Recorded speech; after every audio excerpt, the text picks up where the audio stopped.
What is up, everybody? It is JD Snow here, and welcome to another Clash of Clans.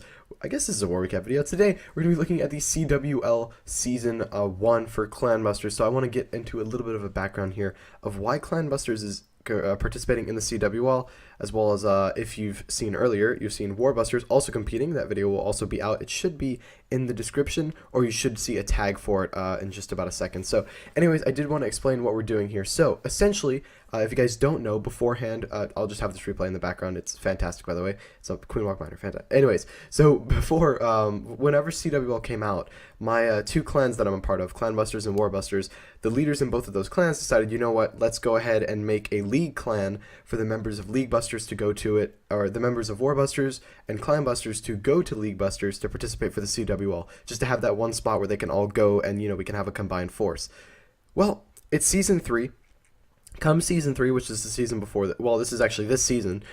Come Season 3, we found out, yeah, look, that's not going to work. We need more clans. So what we've decided to do is we're running all of our Town Hall 10s plus inside of Clanbusters, and we're running all of our Town Hall 9s and below inside of Warbusters. So we're going to be having 2 CWL recaps per season for the foreseeable future until we either decide to use League Busters more or keep using Warbusters. I think generally, I think this is going to be the strategy we go with, which is we're going to run 2 CWLs in 2 different clans, so that way everyone can participate, both clans can get ranked, and etc. So anyways, going to get into this season here, and I will not lie, this was during the holiday season, and man, we tanked a lot. We had a lot of struggles this season. I think it just comes down to, like, we didn't really practice a whole lot as a clan together. Me personally, I definitely didn't put as much thought into my attacks as I should have, which is really a mistake, because you'll see how it affected us here at the end in standpoint. So anyways, looking at Lurk's attack here, I didn't even focus on it, but you know, I should, because it was a fantastic miner raid over here. His queen getting tons of value out of this. It's basically a charge almost, not really a walk, but the healers stay alive, queen stays alive, rage spell is swagged. It's fantastic. He saves so much stuff and still grabs the triple on this number 9. And you know, again, for anyone who's new to the CWL, the CWL is only 1 attack per war. Usually normal wars you get 2, so sometimes you can either scout a base or the base will already be hit, so that way you know exactly what you're doing. But yeah, anyway, so we lost the first war by 3 stars. Super unfortunate. We almost get it. This clan was incredibly good. They did fantastic. Here's the rank 1, or here's the round 1 statistics there. But we did our best, but we just couldn't pull it out on the lower bases. We did get a bit over tiered. I think they had 1 Town Hall 10 and we had like 4. So, you know, that does play a huge part in the things, but you know, again, it just comes down to we really didn't communicate, or not. I don't think it's communication, to be honest. I know a lot of people were really focused on the holidays, so there wasn't really much going on. But anyways, I'll get into the second war here. I'm going to be showing off my attack. This is one of my only 3 stars. I'll just spoil it for you guys, because I mean, it's not really that strong of a base. Anyways, so I'm bringing a bit of a weird army. I'm bringing 4 P.E.K.K.A.s. Now, I remember when I was talking to, I forget who I was talking. It was either Jack or Reese. I was talking to them about it, and they're like, "Why are you bringing 4 P.E.K.K.A.s? This is not gonna work." And I'm like, "It's okay, trust me. I know what I'm doing. It's gonna go great." And I brought a bunch of bowlers and witches. So as you can see, got the heroes going in on the town hall. They're gonna take it out, grabbing the safe 2-star early. That's what I wanted to guarantee with this attack, is that I'm getting the 2-star at least, because we can technically still win wars if we're getting 2 stars in every single 12. That's important. However, if we're getting 1 stars and we're failing because we're going for 3, it's going to bite us in the end. So anyways, got all the troops moving in. I dropped the warden a bit late because I was afraid he'd get targeted by traps and whatnot near the town hall, assuming, you know, that little quadrant. So I move him in, pop the ability, and now I've got all my troops moving through. My main reasoning behind the P.E.K.K.A. is mainly just because of the 3 multi-target infernos. I didn't want to bring so many bowlers and witches because I feel like it would have gotten, you know, destroyed. And I got the slammer in late with Valks inside of it, which I dropped in the wrong compartment because it kind of just, that compartment got wiped out before it got there. But basically, I was planning on my troops kind of going, not going for that compartment, but more of going into the middle where the big open gap with the walls is, so that way they can actually take down the rest of the defenses, and the slammer can come in from the back end and take it down. It didn't matter at this point. They still trucked through. Honestly, like, I mean, I planned out this raid one way, and granted, this isn't a super strong base, and I've got a maxed offense. But at the same time, it's so satisfying to see your plans work correctly and just work well. You know, even if it's not that strong of a base, even if the plan messed up here and there, just getting the 3 stars definitely worth the war. And I think that's why war is probably one of my most favorite parts about this game. It's just because it's so competitive. It's just a lot of fun. I find it a lot of fun. I purposely, you know, I don't know if I found it. I didn't really found Warbusters, but at the same time, I was a founding member. I was there from the beginning, and we've just loved warring there ever since. I was there since I was a Town Hall 9. Now I'm a strong Town Hall 12 with 3 other accounts, a Town Hall 10 and 2 Dines. So, we're chugging along, we're making it. But yeah, anyways, going to wrap up that 3-star for us in the second war. So let's take a look at the end war results. We were able to win this one. They did miss an attack, which definitely helped us out because one of our their number 1 did not get hit. We had a lot of 1-stars from their Town Hall 12s. Here's the league standings. As you can see, that clan that beat us won again, which is not good. That's not ideal for us. So yeah, that wasn't the best. But at the same time, we were able to pick up the win. Excellent job by Clanbusters here. Wrapping it up, doing well. I'm talking a lot about Warbusters. I don't know if I've talked about Clanbusters a whole lot. Anyways, we've got Nunu's attack over here. Going to go ahead and play this. But before I get into covering this attack, I wanted to talk a bit about what Clanbusters is and what the clans are, because I know a lot of people have asked me questions.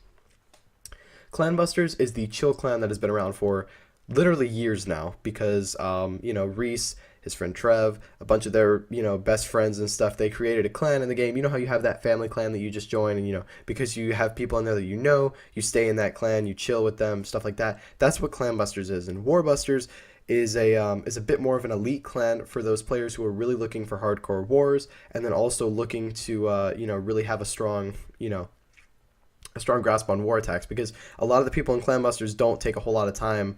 Not a lot of them. That's an understatement there. But a few don't really like warring, and so the war log is not as strong. The wars there aren't as intense. There's only usually like 5v5 or 10v10 wars, and that's it. Just for the few accounts of people that do like warring, like Nunu, Reese, etc., because most of them like the grind, most of them like the farming part of the game, which is great. So yeah, that's what Clanbusters is for. And then Warbusters was created by Reese to basically be the hardcore war clan that, if anyone from Clanbusters, hey, you want a hardcore war clan or you want to come war with us, etc., you can come here and do that. And so that would work out well for them. So anyways, let's get back to Nunu's attack here. He's bringing a bow witch against this base, which is actually really, really good. If you find all these open base designs, usually bow witch will tear through them just because of the amount of troops that you can get on the field with the witches. The skeletons spawning, even if they have multi-target infernos, remember that multi can only target, I believe it's 7 different units at a time. Oh no, that's a single, sorry, not a multi. But yeah, so even if you have multi-target infernos, if you can go ahead and get those troops down, at least if you bring, 4 to 6 witches, you're getting a ton of skeletons, because I think each can spawn like 6 to 8 skeletons. I could be wrong, but that's quite a few troops. That's a good number of troops. So he's decided to basically leave the town hall for the end here, which I think is pretty smart. That's going to keep his army from. It's not the most smart thing when you think of a CWL standpoint, because if he didn't get it, it would be a fail. But at the same time, he knew he had the power to get through.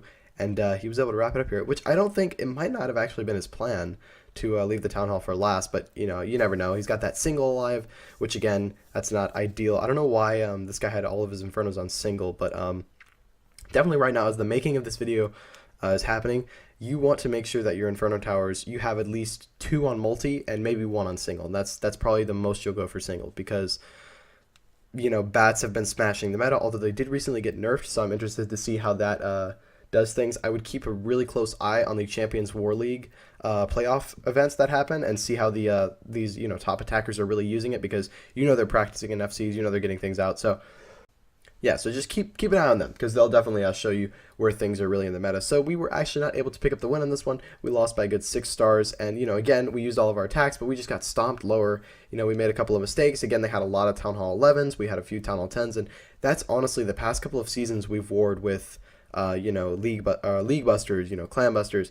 We've really run into the issue of down, lower, we just get stomped. Not because our lower players are bad, but just because they're just over-tiered. We have 10s going against 9s. Anyways, we've got Jetty over here using the absolutely overpowered bats. This was pre-bat nerf, so he was able to bring a Rage and a couple of bats. Going to grab the Eagle and Inferno here, which is huge, as well as grab a lot more here after that Eagle goes down, which is pretty neat. He did get a decent hole out of that base for the spells that he used, and now he's got his Sue heroes in here to try and grab the Queen, and then he's going to be dropping in his dragons to go for this base and take it down. So he's got his King moving in, going to go for the enemy King, which is not ideal, and that Queen is going to stay alive, but it doesn't matter at this point. He's still going to be able to take her out eventually, I believe, if I'm not mistaken. I could be wrong here.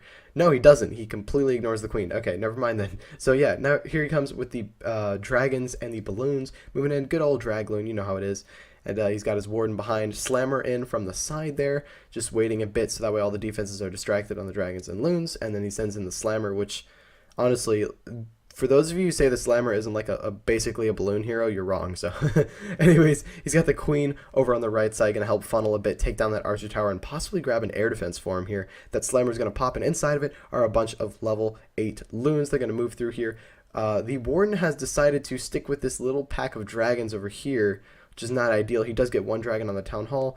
And this is one thing that I've seen, constantly, is that the warden's AI kind of messes up here, and this was a good example of one where it kind of stuck to the side there and didn't really go with the main pack of loons, and so that caused them all to basically go over and die. And as you can see, the warden's ability has not even been used yet. So it just goes to show, that's what we're kind of running with the warden, and how if the AI messes up like even just a little bit, it's really, really tough to pick up triples here. So had the warden walked over with those loons and gone over and taken down those loons, or gone over with the loons and been able to use his tome over them, would have kept them alive and would have had them pushing through the base a lot more. So again, I think the warden's AI really messed him up there. I think he would have had it otherwise, to be perfectly honest. I mean, it was a solid plan, everything was pushing through, and then the warden just decided, you know what, I'm gonna go over here and chill with the dragons because they're cooler than loons, right? Nope, not exactly. Here's an 88% 2-star. This was one of the best raids from this war. That's why I'm showing a 2-star, by the way.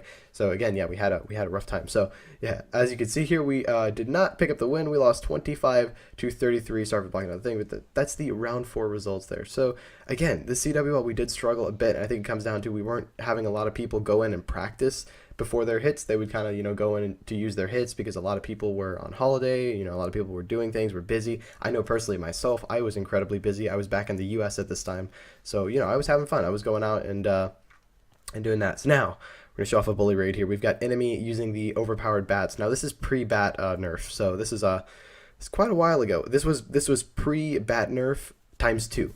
So remember, the bats got nerfed that first time, it wasn't enough, and then they got nerfed again. So essentially, this is before that. So this is when they were crazy OP.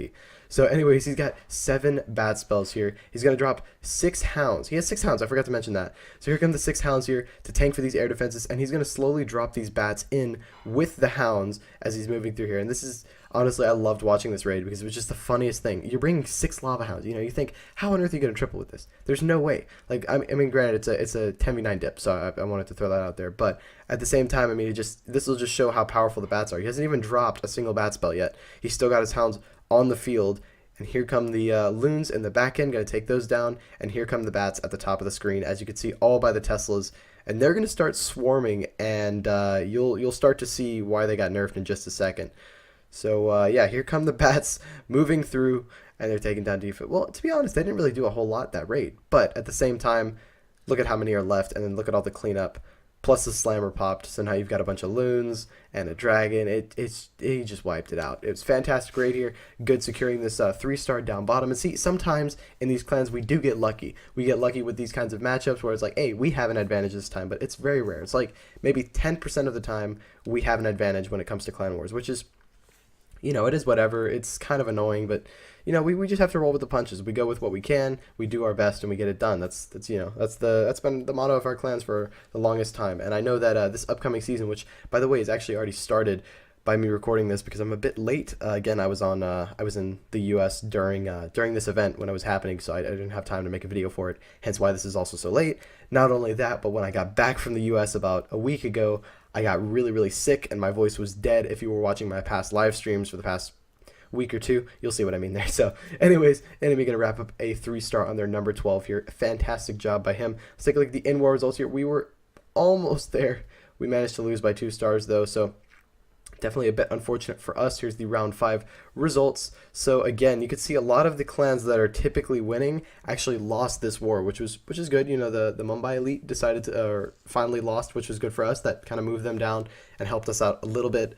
But in the end, we just weren't able to pick up this win, and you can see here how we struggled this much. We just had a lot of trouble here with these last couple of wars, and again, a big reason is because the holidays, not everyone was practicing FCs, and then it also comes down to the getting over tiered down bottom. See, things like okay, an 11v12. If an 11 is attacking a 12, 12 is attacking an 11, it's usually not a huge deal because you find 12s like this. It's not a max 12, it's just a 12. Like it's not even close to max.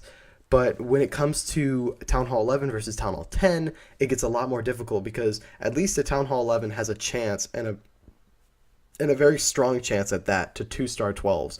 Now, granted, I know Town Hall 10s can 2-star 12s as well, but not if it's an anti-2-star base. There's no way. A Town Hall 11 can 2-star a anti-2-star base. That's a Town Hall 12. It's very possible. So, anyways, going to look at Jack's attack here, and he's going to be bringing the bowlers and witches. So I need to talk to Jack about getting some different strategies in, but at the same time, he's at that point where he's really mastered bow witch out. He's getting things done, and it's really been working out well for him here. So he's going to be bringing his queen walk down at the bottom corner near 6 o'clock, going to take out a bunch of buildings.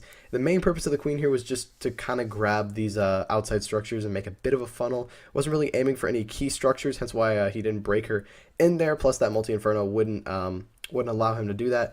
Multi-inferno does lock on the healers, which is not ideal. He drops the king on the side, and that pops the eagle. But he's able to get some bowlers in to actually make a bit of a funnel, and once that wall breaker gets in and starts smashing on the wall, here comes his main army with the warden, and all the troops are going to come in and converge together and take down the space. And that's a really important part about bow witch. If you really want to have a strong core, if you really want to have a strong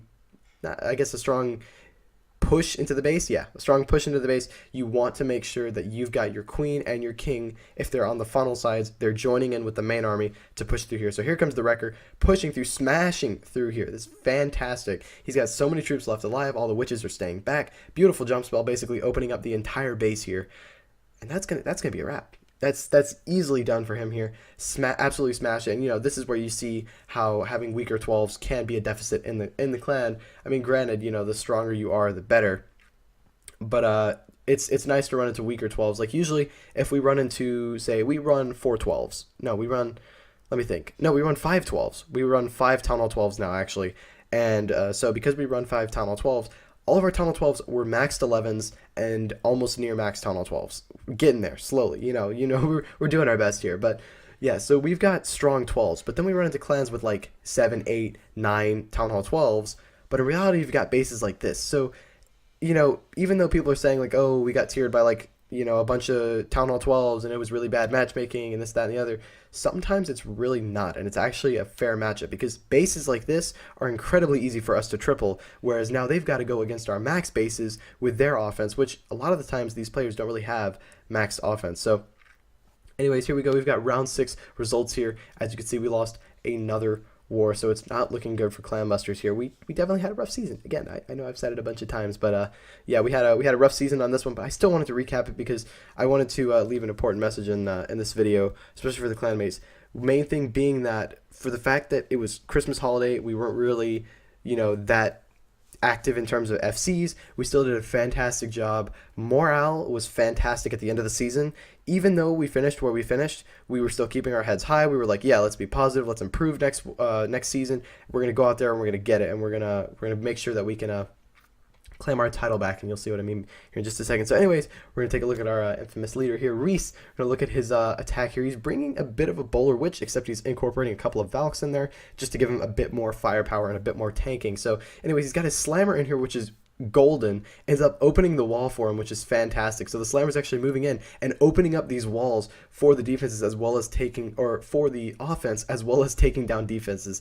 I think it's just a beautiful use of the slammer here. He's got the Valks inside of the slammer as well. Moving through here, here's the Warden's ability on basically everything, keeping it alive, which I don't know if that was the best decision, because now that he did that, he doesn't have anything for the level 5 Gigatesla, which is just going to wipe out his army at this point.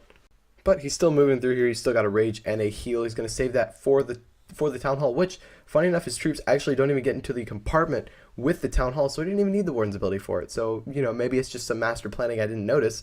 But, yeah, his troops are going to take down the Inferno Tower, and that's basically all of the key defenses down. But then you take a look at the top of the screen, and you see those 4 Teslas sitting up there. It's just not looking good here. But he's still got some decent force on the bottom here. He's got a couple of bowlers still alive. He's got his queen basically still alive. Ice Golem in the front tanking. It's the first time we actually saw, or one of the first times we saw the Ice Golems in use here, going to actually freeze that Expo, giving the queen a bit more time to actually take it down, get rid of that high hit point building there. And now the king is going to step up, and this is where things kind of don't look too hot for the queen. She's going to start taking some damage. King is really laying into her here, but she's actually able to take him down with absolutely no problem here. Going to hang on with just a bit of health. Now he's still got his troops moving through. The air skellies are going to pop, which is going to distract the queen for a couple of seconds, but he's still got a bunch of bowlers and witches that have actually hung out to the sides here. So it's looking really good for him here. He's going to pop the tornado trap with just the queen, and that's not ideal because you see those Teslas up there. They're going to start laying into her in just a minute. So yeah, queen's moving through, but she still has every single healer still on her, as well as the warden on the outside, giving those other troops that boost. Because remember, the aura actually gives the troops inside of it a health boost as well as a damage boost, which is important. So now he's got his queen moving through. This is an easy 3-star right here, wrapping it up. It's definitely a bit... I was watching it, and I was thinking, man, I don't think this is going to be a triple, but, you know, still pulled it off. Fantastic job here by Reese. Going to pick up the triple in this war. I think this was 1 out of 2 Town Hall 12 triples we got. I think we got 2 or 3. I know this war was a decent war for us here. We were able to actually pick up the win here, 32-27. Definitely a fantastic job here by Clanbusters. We picked up the win. That gives us 2 wins out of the entire season, which is a 2-5 record. I know that's not amazing, but again, for the fact that we were at this point, we knew, okay, we were not promoting and we had a chance of demoting. Let's end the season strong and let's get it. You know, we didn't give up. We kept pushing all the way through, all the way up until round 7. Not stopping, full force. You know, that's really the attitude we promote here in Clanbusters and Clanbusters and Warbusters. Don't give up attitude. Really just keep your mind set on the goal, which is just winning the tournament and doing the best that we can. So let's take a look at the in-war results here, or the in-season results, and we actually did demote down to Crystal 1. And again, you know, that's because of the season we had. We had a rough season. We placed 7th out of the entire league, which is not great. I won't lie, it's not fantastic. But we kept our heads held high. We're definitely ready for the next season, and I have a feeling we're going to get promoted because we are going to be bringing some thunder. So yeah, that is going to do it for this video. Thank you guys for watching. If you did like it, please be sure to smack the like button. Share it with your friends. You know, if you got friends who are new to Clash, or who, you know, want to see some awesome attacks, awesome raids, or you just want to keep up with my clans, feel free to share it with your friends. And yeah, consider subscribing for some more awesome Clash content. So yeah, that is going to do it for this video. Thank you guys for watching, and I will see you guys later. See ya!